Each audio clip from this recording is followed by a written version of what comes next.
Ya ngaturke pamundhut saking Mas Bunojo Pak Kirun. Monggo.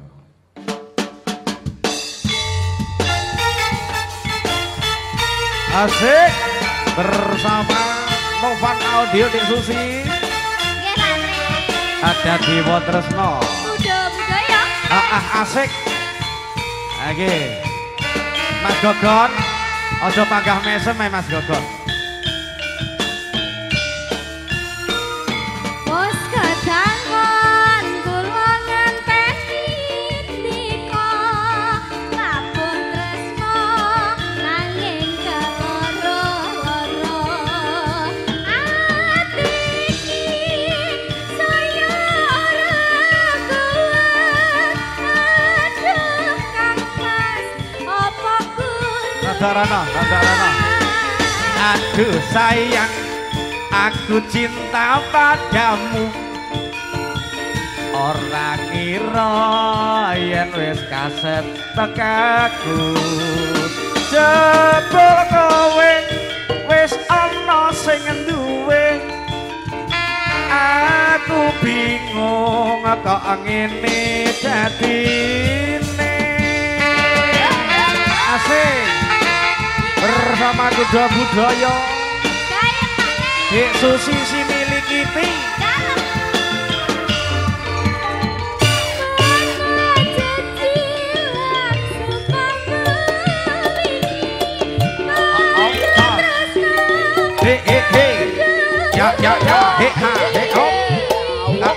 Kita pengen anduweni sewu cara bakal tak lakoni.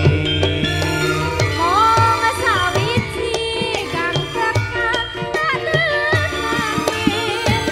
Iya, Jos.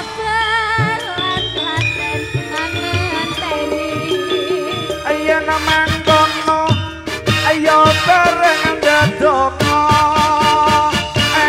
Nyuwun marang Dewa Tresna. Ayo Dik Bus.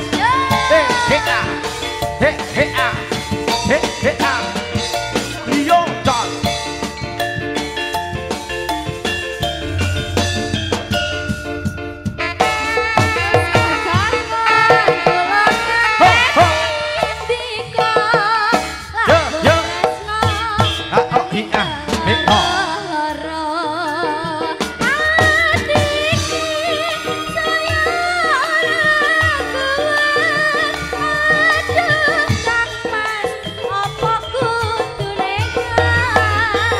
Aduh sayang, aku cinta padamu. Ora ngira yen wis kaset tekaku. Jebul kowe Dik Sus wis ana sing duwe.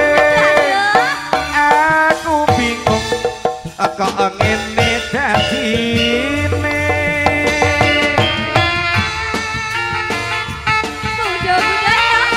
Masuk sak jose.